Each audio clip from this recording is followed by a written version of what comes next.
I'm Electric Ghost, and we're live with Bret Ridgway for the first time. How are you doing tonight? I'm doing great, Keith. How about yourself, sir? I'm having a good beginning of the new year. Things are going okay to kick off the Great. new year. I have to mention our sponsor, which is Newsly. Newsly is an iOS app that actually takes video podcasts and translates them to audio. And we are usually within an hour, we'll be on that platform so people can check us out. Use coupon code GHOST, get 1 month free premium subscription, and start listening. So check that out.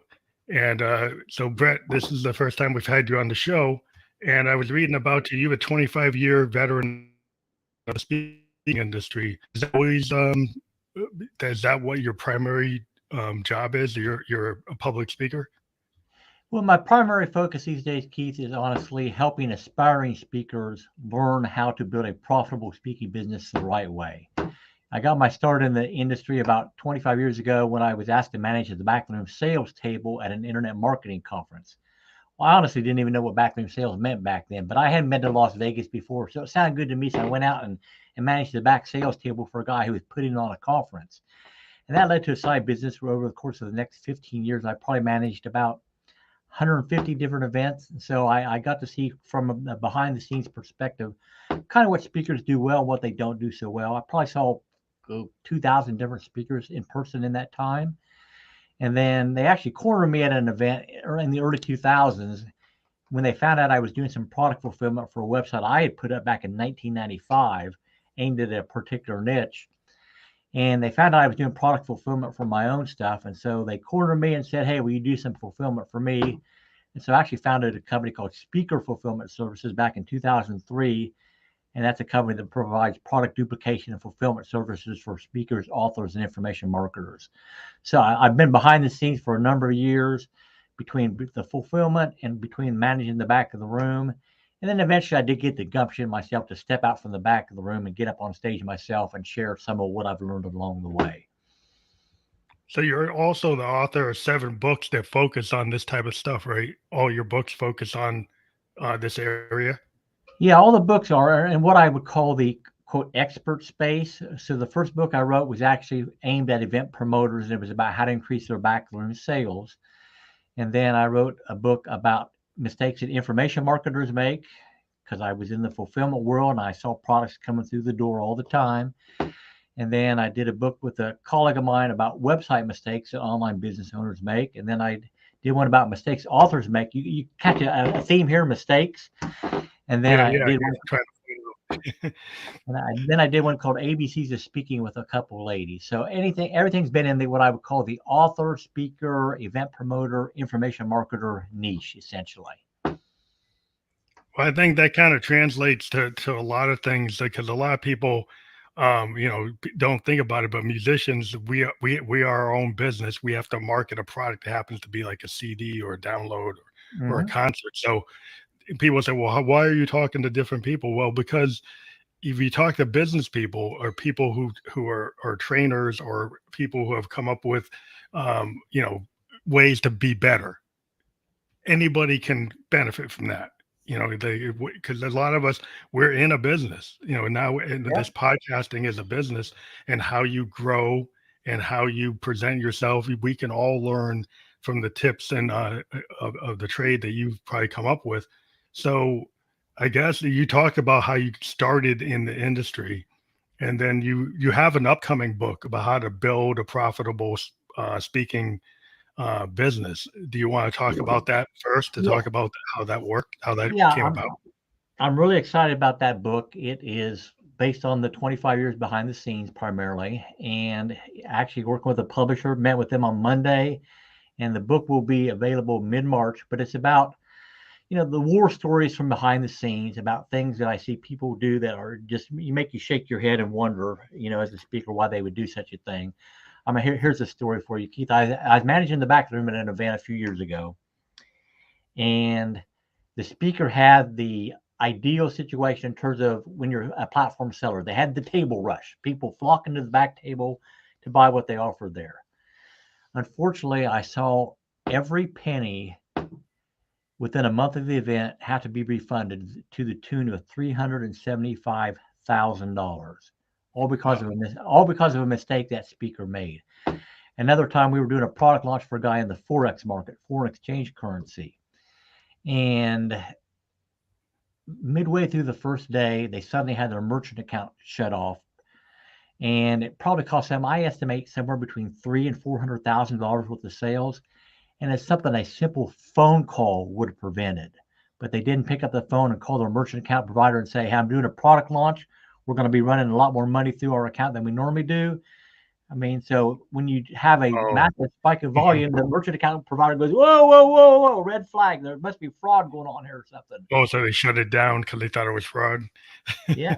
And it killed their launch. I mean, it cost them hundreds of thousands of dollars. So, I mean, those are just a couple examples of stupid mistakes I've seen speakers make that hurt them in the pocketbook very badly.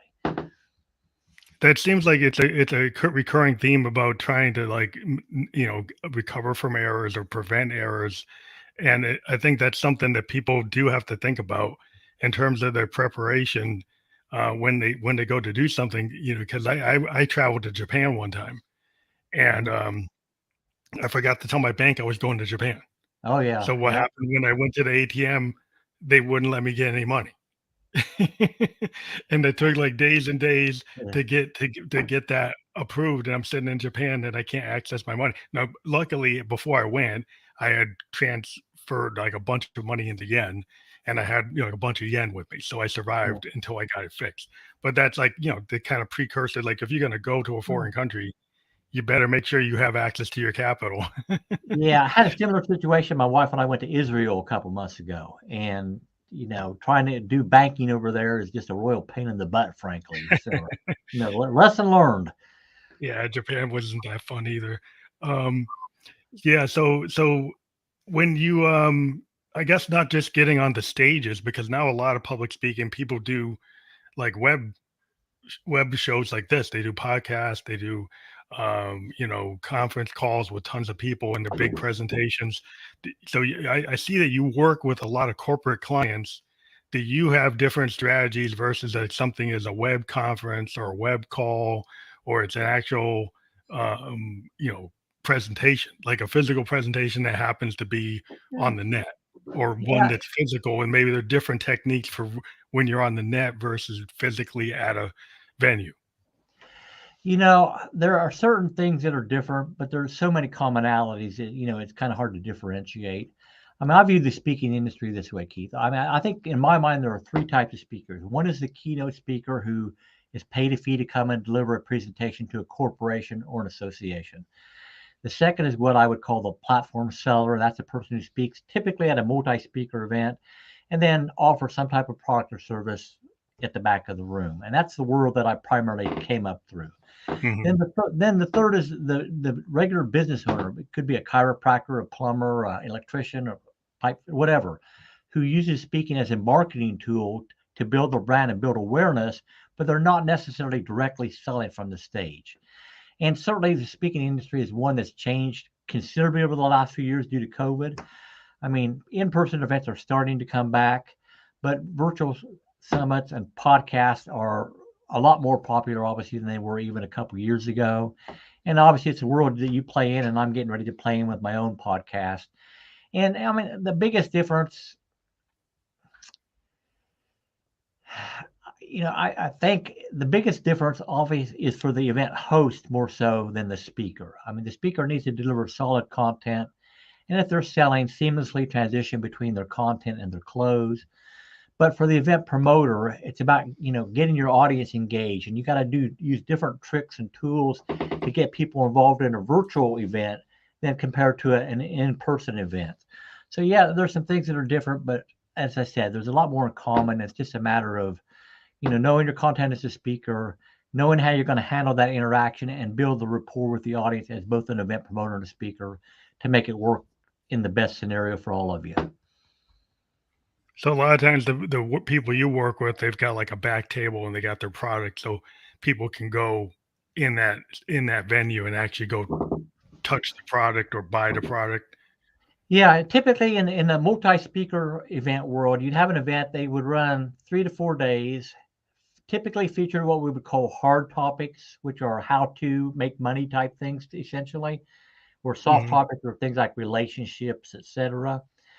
But they would get up if they have a 90-minute presentation. Typically, about 80% of the time is going to be spent delivering content, and then the last 15 to 20% is going to be their pitch, essentially, on whatever they're offering at the back of the room. And so, I've seen speakers offer anything from one-on-one coaching to masterminds to group coaching to master classes. I mean, you name it. Anything can be offered from the stage. Now, typically, the event promoter is going to want you to have a higher ticket item. I mean, the speaking industry is one where we definitely saw a shift over time in the pricing of products offered from the stage.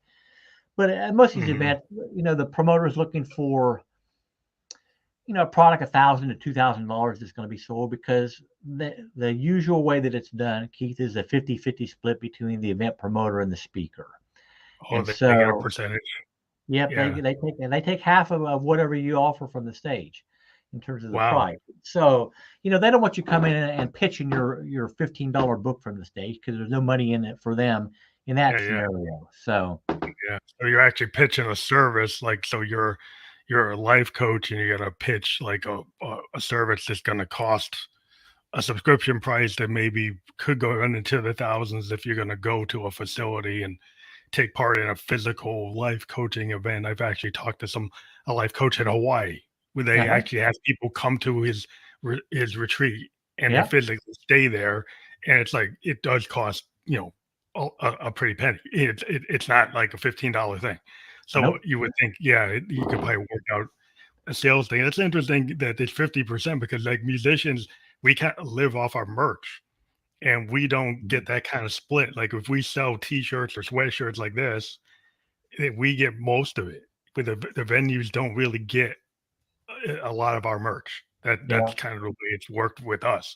So it's interesting to hear that you guys have like a 50 split, which is like, that's the way it typically works in the speaking world. The music world, I have a couple colleagues who are working with some artists in Nashville right now, helping them create their digital platforms and all that, because as they tell me, and you can react to this yourself, Keith, the music industry has been, in many ways, fairly slow to adapt the new realities of streaming music and all that stuff. And you got people like Don Henley who are trying to keep things the way they were, and the industry's changed so much that it's blowing right by them. Yeah, I mean, the way the Eagles used to operate, where they could jump on their plane and they could go control the concert, control the distribution of their material. They owned the record label. I think they had a division of a record label that had their logo on it. That kind of changed. I mean, we do make more money by showing up at a venue and selling merch. And actually now licensing is how we make money. We make money because we'll license a song to a company, and that company will pay us far more than what Spotify or Apple or any Amazon ever pays us. And so also video games.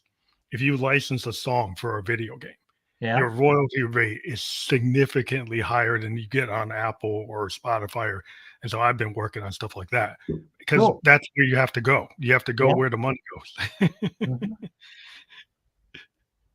That's the nature of the beast, but you have to change. Yes, you do. I mean, the speaking industry is one that's changed a lot over time. The music industry's changed a lot. I mean, the fulfillment business, I founded the fulfillment company, and back in the day, it was all about the big box package, thump value. They talk about thump value of an info product. So you get, 3 manuals and 10 CDs and 10 DVDs, and it was all about thump. Well, people moved primarily to digital delivery of their products. And so the typical information product has gone on a massive diet, Keith, compared to what they used to be. Now, that being said, I think it's a mistake, honestly, for an information marketer to dive into the digital only pond fully, because you still have some people that want tangible goods. And if you don't even offer that to people, then I think you're missing out on an opportunity. I mean, my wife and I watch movies on Netflix all the time. But I mean, we went down to the used video store and bought, a dozen DVDs the other day for $20. Well, you can't rent them for Redbox for $20. I mean, there's still a reason, like, people will, in our industry, they'll buy vinyl, right? Yeah. So we have modern bands that are actually putting out vinyl, and you make a lot more money on your vinyl. Like you can charge like $30 on a vinyl Yeah. record, you'll get 0.005 of a penny Oh for a boy. stream, right? For a stream. That's what you Yeah. get. If you sell a vinyl, you could probably get $15 of that $30 after you Wow. deal with the cost of putting it together. You can make $15 per vinyl. You can sell more, like 1,000 vinyls, make more than you do on 300,000 streams. And so, or even cassettes or Well, thumb yeah. drives, the Mm, making physical content, there's yeah. still with music, there's that connection that I think it also would apply to doing something like some people physically want that manual Yeah. because they don't like looking at their iPad all day or they don't like looking at the computer. They want something they can actually page turn. And Yeah. so, it's like when your kids are still buying textbooks, even though there's a bunch of them that are digital, they still go to college and you buy the physical textbook because there's something about it Yeah. that's still useful. And I agree wholeheartedly. I I mean, totally get it. people ask me all the time, the fulfillment company, do you still ship books? And yes, we ship thousands of books. I mean, I'm one of these guys where I don't like to read books on Kindle. If I want a book, I want a book that I can hold and flip the pages and, not, I just don't do electronic. If I Well, get a especially if PDF, you're learning, you like putting the sticky notes and writing in it, right? There's something about yeah, having a sticky note or writing it or highlighting a book. It makes I always felt like I actually really learn it if I took the time to highlight and sticky note and write yeah, my little notes in the border. Then I actually digest the material that if I'm actually there on the iPad. Not that I don't have it. There's certain yeah, things I'll use for the iPad. I'll read a yeah, short article about a music machine and I want to review what it's very short. It's like a couple pages. Okay, fine. But if I'm reading something substantial, I tend to want a book yeah. I'm just to, right there with you. I mean, if I download a PDF online, I'm going to print it out to read it. I'm not going to read it online, even if it's 20, 30 pages. I'm going to print it out to read because I want to be able to highlight it and look for the key things versus reading it on a screen. If it's just on a screen, pretty soon it's out of sight, out of mind, honestly. So yeah. I don't retain it. I'm old school. I when I went to a liberal school, it's like I had all my books. I still got all my books in the basement. yeah. So, I never got rid of them. But so one of the things, like what's the biggest oops moment that you've seen from a speaker? I think you talked about it, but maybe we can find another one. Oh, I can find another one for sure. So all right. So I was actually having lunch with a colleague a few years ago, and he had built up a pretty substantial list in the financial services sector. He had a list of about 55,000 people. And so he had an established brand, and he'd been communicating with them for a long time, delivering meaningful content and all that. And then for whatever reason, he decided he wanted to bring in an internet guru to help him craft a new email campaign. So they put together this hard-hitting, very salesy issue of his newsletter or email and sent it out to his list. And it started to happen right away, Keith. Unsubscribe, unsubscribe, unsubscribe. When all was said and done, a list of 55,000 people was now a list of 5,000 people. Oh And wow. it was like, ouch. I mean, yes, Yeah.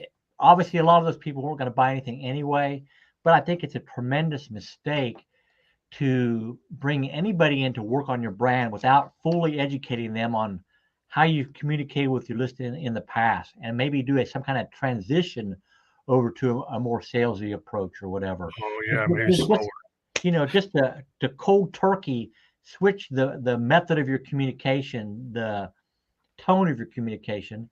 I mean, it killed this guy's list. I mean, it was crazy. I mean, we were talking a little bit ago about, I think it's a mistake to do digital only in terms of products or whatever. A well-known guy had a newsletter that had tens of thousands of subscribers. And then, the digital world came along and he said, well, I'm going to deliver it digitally because then it doesn't cost me anything. Well, massive unsubscribes, massive. I mean, again, it killed his list because people were used to receiving a physical newsletter. So you got to be very careful when you're messing with your brand and you're switching up how you do things. Yeah, it's an interesting thing because one of the things in the music industry is people trying to figure out, the young kids or all these like people in the underground are coming through like TikTok and Reels and Instagram Reels and YouTube Shorts. The short content video, the short content video has become like the new way to market as a musician, as an actor, as all kinds of influencers are using Instagram and TikTok as a big platform to push things. And initially, it was a lot of quirky humor, right? And now Yeah. musicians are actually dropping songs, and people were thinking, "Well, I have to become a comedian." And we're like, "Well, if you're not really a comedian, you're probably not going to be able to become one." Because that Well, was like the form that was really working. And you're like, "Well, mhm. maybe you can't do that because you're not good at it." I mean, I'm not doing any of those things yet, Keith. TikTok, Reels, Shorts, etc. So I'm way behind the times, I guess. But I mean, I actually did my first Facebook Live today. So But there is like a thing where people thought like I'm an old school musician. I figured like the only way I'm gonna connect on TikTok is I have to create some irreverent, weird humor, right? But you don't. You can actually find a way to take your song, right, and shorten it. So mhm. I'm a progressive rocker. My stuff's like 7, 8 minutes long. So it's Yeah, like, well, how's that gonna work? I gotta clip it down to fit like 15, 30 seconds, 90 seconds, and then find like the sweet spot that mhm. would work within that genre. And then I started to figure it out. And I suddenly it went from like, a couple hundred to like 15,000 reels viewed on Facebook. Cool. So it's like, whoa, I figured it out because I wasn't doing it right for like 2 years. And then my daughter is like 22, and she said, You're doing it wrong." So I actually like they having a 22-year-old around, and like she showed me like, oh, I said, well, that's how you connect on that. So then it's like, well, sometimes maybe you need to talk to somebody else, to figure out what to do. Yeah, yeah. I mean, you haven't recorded a video, Keith, of you picking out your wardrobe for the day or something like seems to be half the videos on TikTok now. I have all kinds of things to trend. It's always like this stuff is something that's like out of Saturday Night Live. It's like this very Yeah. short, 30-second comedic bits that seem to connect millions. Some of these TikToks, they're like, wow. And you're looking at it like, well, how can I get Oh, that number? I was just happy I had yeah. You look at 15,000 because I always had nothing. But I like, wow, how do you get like numbers 7 are million? amazing on some of those. Yeah. Jeez. Yeah. So you're like, he's like, well, there's something there. I got to figure that out. Yeah. You just But got to figure then, out how to monetize it, though. I mean, having it up there yeah, for the because sake of having it up there is, well, how do you take 7 million people that like your thing and actually turn it to somebody that's actually going to buy something? yeah. Right. As soon as you try to throw something where they go to buy it, that 7 million probably drop because like these people are people that "Well, I don't want to buy anything. I just want to watch you do something funny." So, as soon as you try to monetize it to that audience, they're like, "I'm not buying anything." So, Well, I mean, can't you put a link down in the description below the videos or whatever that would drive them to a site? yeah, you can drive them, but whether or Yeah. not they're actually going to click it, yeah, most of that's the click through rates are like, how do you get? Because if they're really just into comedy, like, well, what does that got to do with anything? But Yeah. if you were able to sell them a T-shirt or a sticker, something that they would want, Hmm. you got to figure out like what would that type of audience want, and then figure out how to get it to them. Sure. That's the trick. So Well, there's so I always guess. something new to learn, man. Oh yeah, I mean, as a musician, I've been kind of adamant about not sampling because I think sampling kind of takes other people's work, and I kind of like to write original work. But that's where millions and millions of streams are coming from people who sample stuff that's already been done, and Hmm. then you're like, wow, that seems like cheating. But I guess that's what works for certain people. But Yeah. I kind of stick to my guns. Is like I still like to write original stuff, so that's fine. I'm going to stay in that. But then you can figure out how to coordinate it so that you could build something that seems like what this sampling stuff is, which is all clip based stuff. So we base stuff that's very groove based and clip based. So you say, okay, that's the aesthetic. I don't necessarily have to do what they're doing, but I can get into understanding what their aesthetic is and why do people like it. And Hmm. then you can try to create something that's not taking other people's content, but in the same ballpark. So you have to like look at what's going on and figure it out.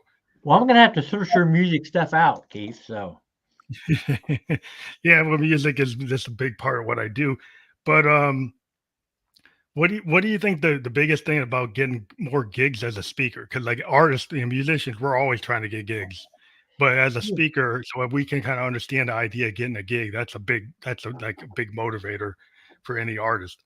So Yeah. speakers are in the same kind of zone. So how do you do that? Yeah, I think it's equally true of musicians and speakers and all that. And I think the biggest asset any business person has, whether it's a musician or speaker or whatever, is their relationship capital, the people that know them and the people that they know in the industry.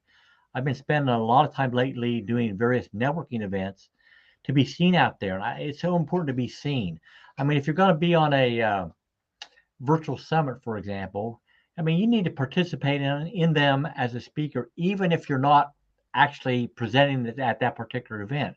People need to see you. You need to reach out. You need to be comfortable getting into these networking events. And there are so many virtual ones online now that Mhm. it's something that people can take advantage of and should take advantage of. So, I mean, again, I think relationships are by far your biggest asset as a business person.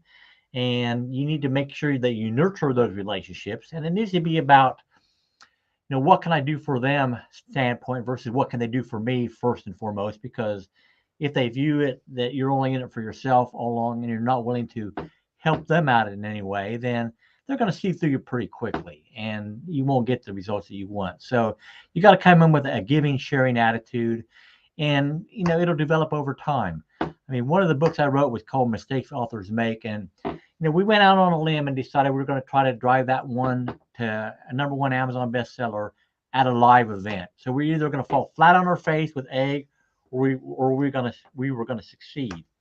And so I was speaking at that event, and so we launched the book at that particular event. It was an author event, and between the people in the crowd and the people that I have known for years ahead of time that I had never asked anything of that were more than willing to help me announce that book launch, we were able to push it to #1. But it was all about relationships.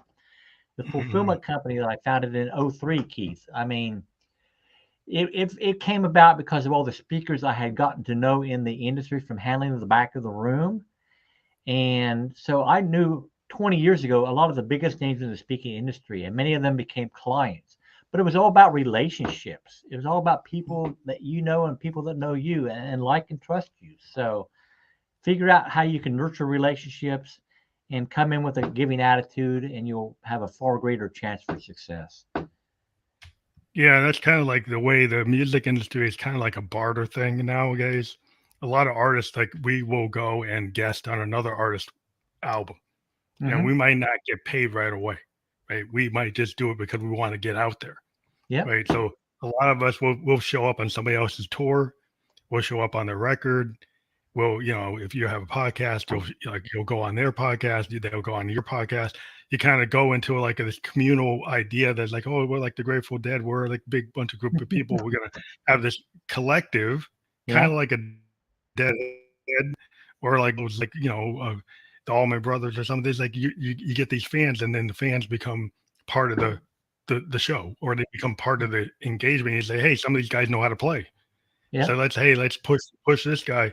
Let's talk to this person. So a lot of it is like, the podcast over the years, I've actually been able to create albums from the podcast, have guests actually come on my album. I go on their album, or Cool. I get to work as a session musician on their record, or I do some production on the record. And the whole idea was, it wasn't necessarily that I wanted to do that, but we end up kind of vibing, and you get a vibe Mhm. with people.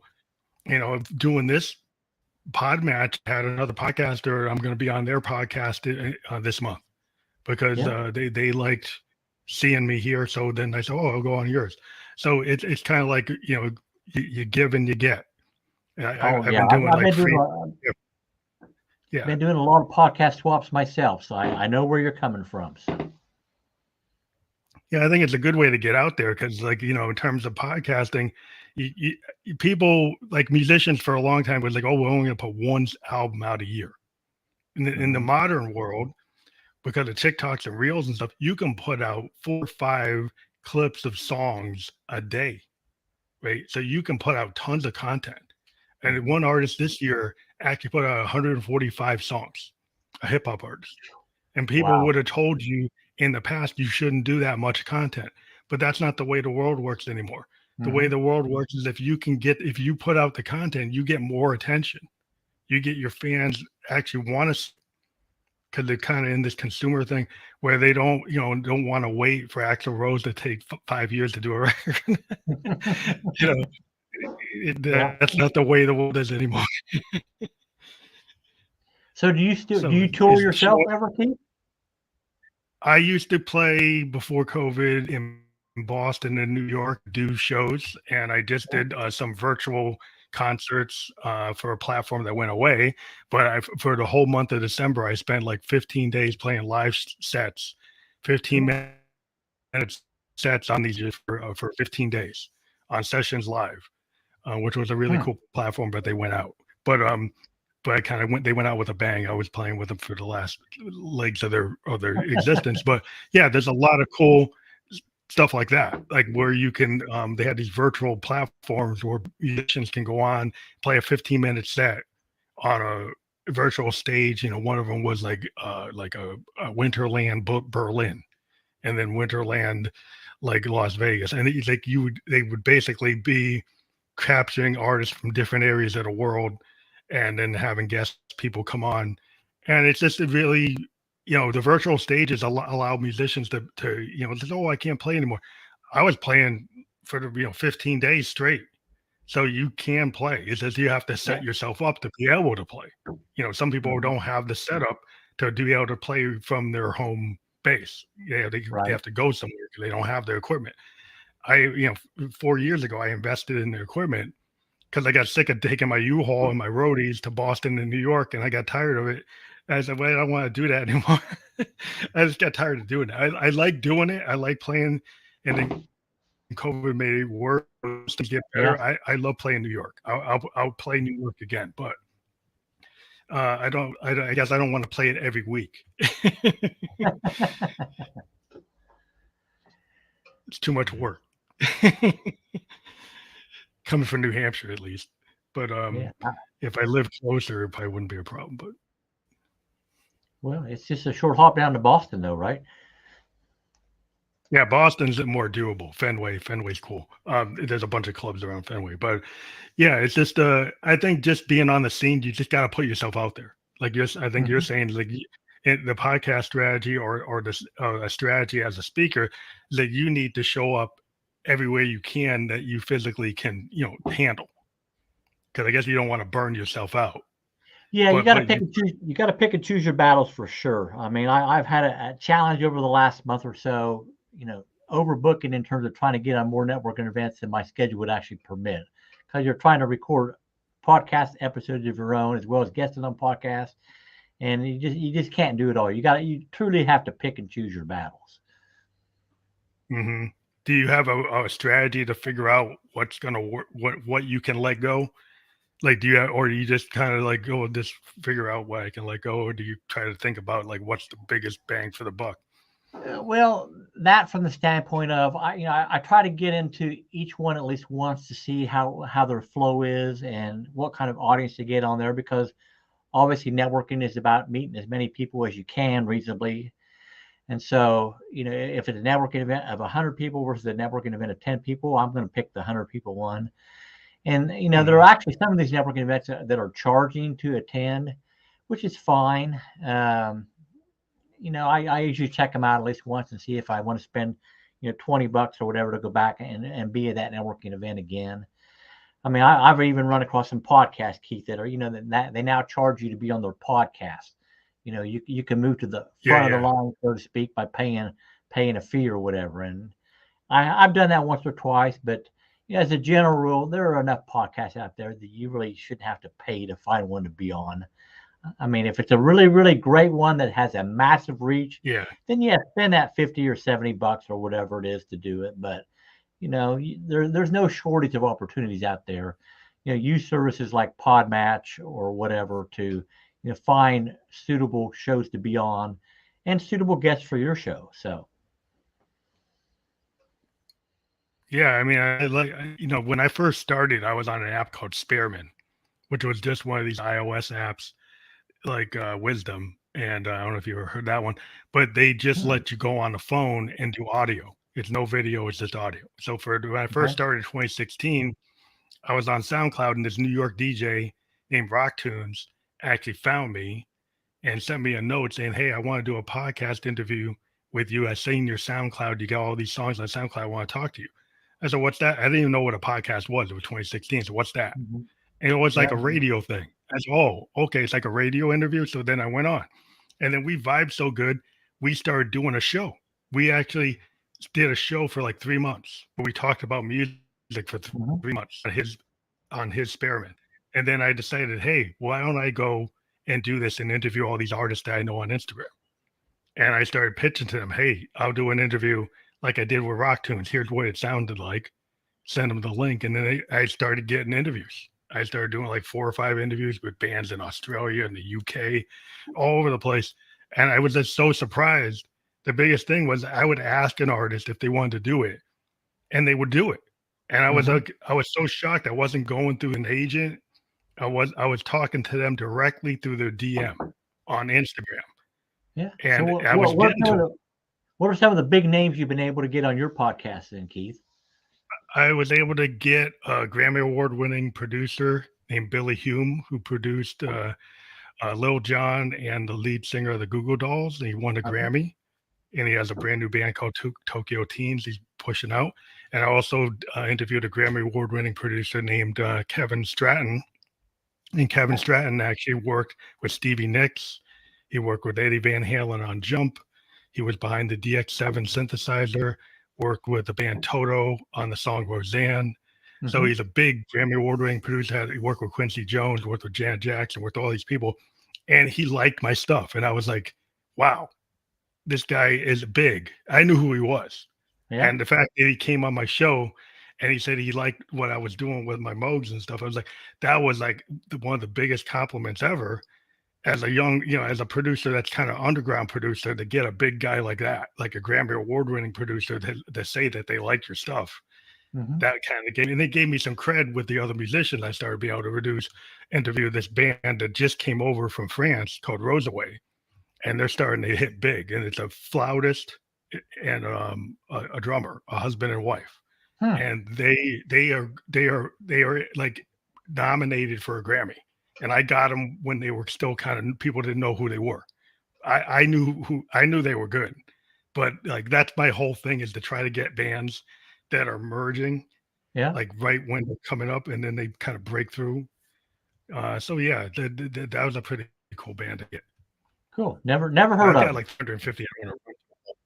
Yeah, you probably never heard of them, but the Grammy Award winners are kind of like those are the big people I dealt with, and then most of them are like my whole thing is I deal with emerging and independent artists that aren't super Hmm. big, but they're kind of some of them are highly regarded, like they'll win Grammys and stuff, or they'll be Yeah. nominated for Grammys. So that's kind of zone I'm in, because I'm trying to push who I think should be listened to.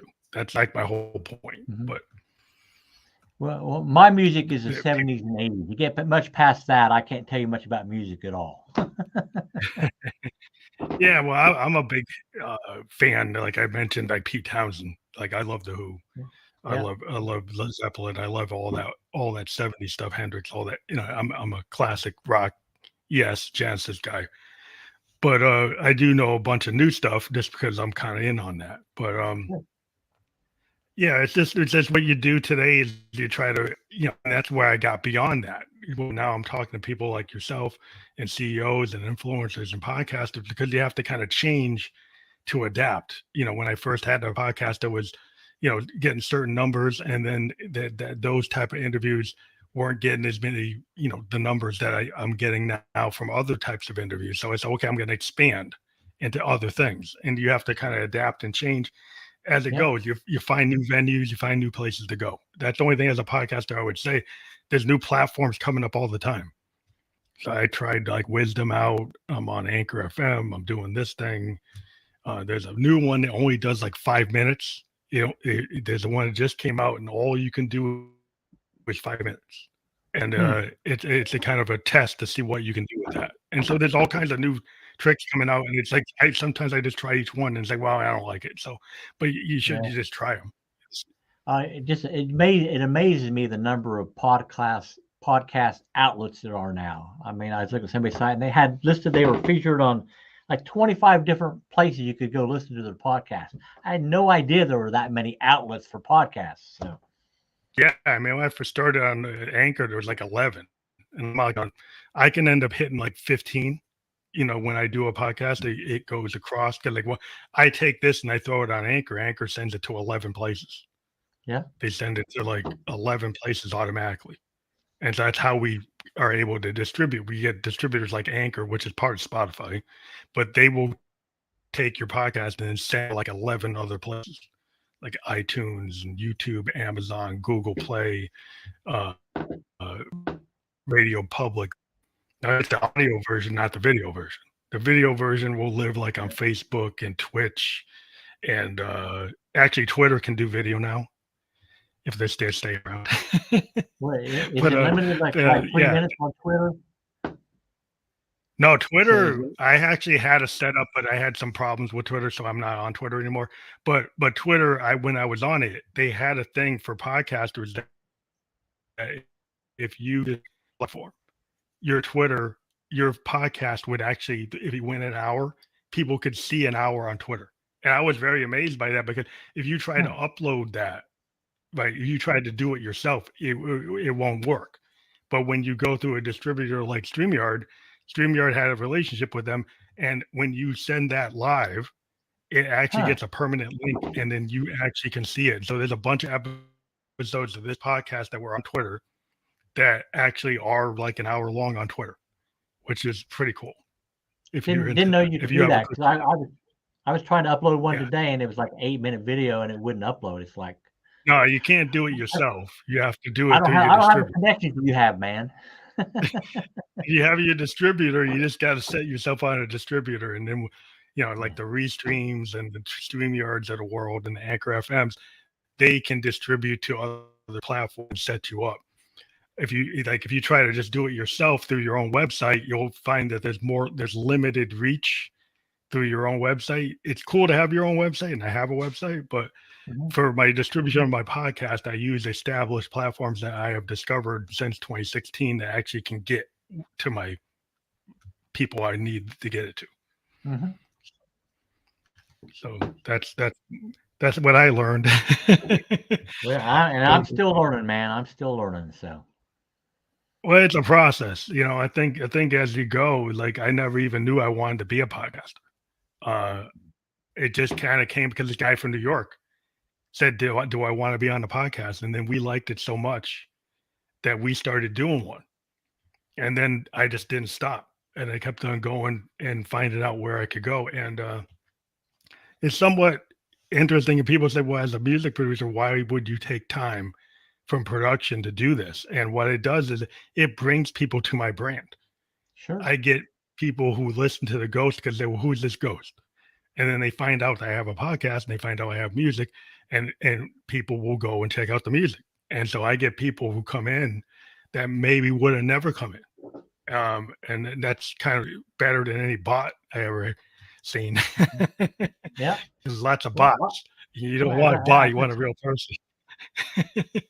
Well, as I said, I'll be checking out your music now, man. So.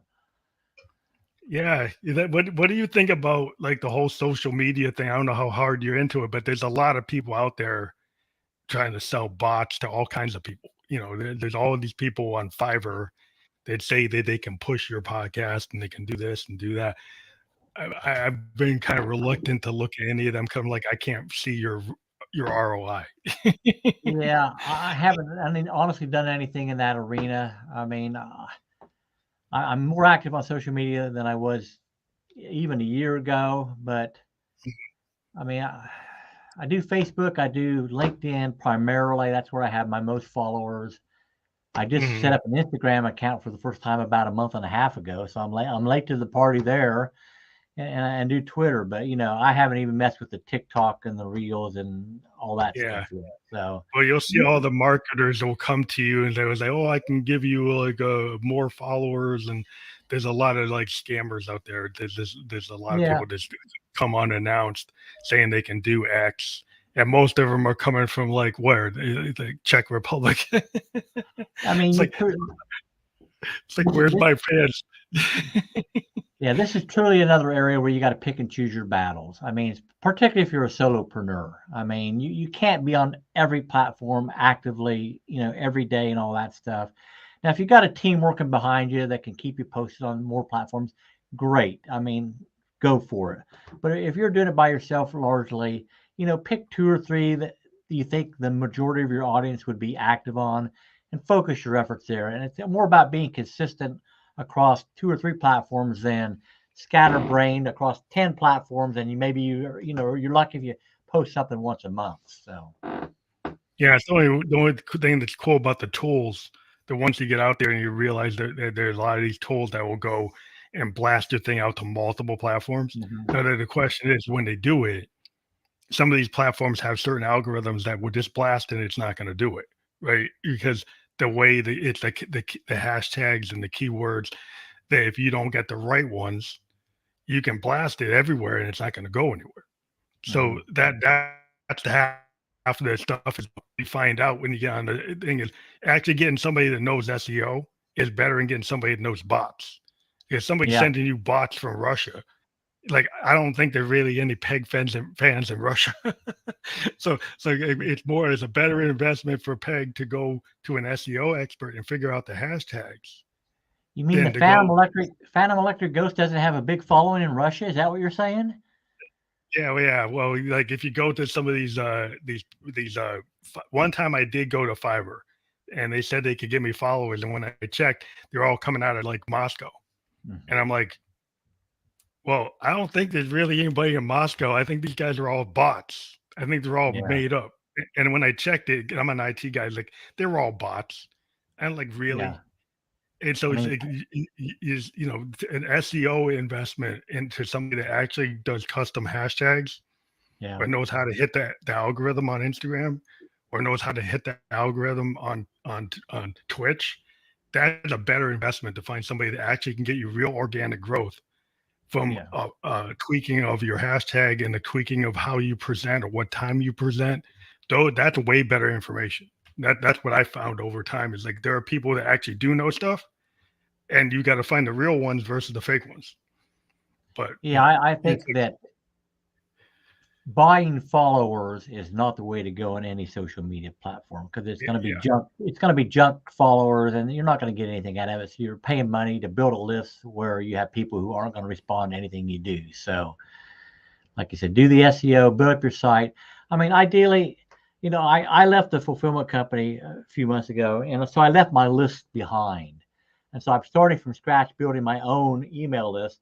And it's one of these things like, it crawls along and then hopefully you start to see that, but it takes time, and it's a matter of building things over time by delivering quality content and giving people things that they want, but it doesn't happen overnight. I mean, most overnight successes are 10 years in the making or 5 years in the making or whatever. So be prepared to pay your dues. yeah, that's true. I think that works for everything. And like a lot of people think that, like the overnight hit wonder is somebody that's probably been in their studio for years, and it's probably like they got hundreds of tracks and it happens to be this one track connects. Yeah, And that's the way it is in we have hundreds and hundreds of tracks. And the ones that hit, a lot of times we can't tell you why it hit. Because we're like the ones we like as the musician that wrote it, most of the time the fans pick the one that I wouldn't pick. And it's really the producers and the media guys and the A guys that actually know what's gonna work with. If you ask the artist, they're like, "Well, I picked this one," and there's tons of stories of famous artists saying, like, "I never thought that was gonna go." Like the A&R yeah, guys put that out, and I'm like, "No, that's not going anywhere," and that's the one that goes. And you're like, "How do I know? I yeah, just wrote it." yeah. You say maybe the fans have better taste than you sometimes. Yeah, well, you just don't know what they're gonna dig because you're too close to it. I think what happens Yeah, when you do work is like sometimes you're so close to it that you can't see, and this is why it's always good, I think, in any industry to have a second set of ears or eyes on your stuff. So one question for you: do you have people you kind of float ideas around before you actually work them out? Do you kind of like we do as an artist? We'll have a group of Yeah, people that we send something to yeah. before we I actually have I publish have it. We'll I have 3 or 4 online groups that I actively participate in. So when I, am recording a new video and I'd like some feedback or whatever, I'll post it to all those groups for input. Or when I was looking to name the podcast, I put together a bunch of possible names, threw it out before the groups to see what resonated. So yeah, I definitely take advantage of the groups I've been involved with to help craft the ideas. And I actively participate in a mastermind program where we get together in person a couple times a year and brainstorm each other's businesses.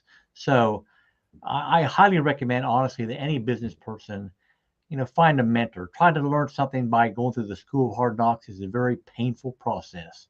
And so, you can shorten that learning yeah. curve and get to success more quickly by actually investing in somebody who's been down the road before and can help you avoid those stupid mistakes like we talked about earlier that I've seen some of the speakers make. So, So I think we're pretty much near the close of our time. But if I guess you're going to sum up in like 3 words, what do you think are the greatest keys to success for any speaker or author or information person? well, let's see. Number one, I would say relationships that we talked about already. Number two, I would classify as delivering quality content. So you've always got to have fresh things out there so that people come back. And if you're a business person, so I'm gonna say you need to have a book. I mean, book's a great marketing tool and it establishes you as an expert in your industry. So relationships, content, book would be the 3 things I touch on off the top of my head.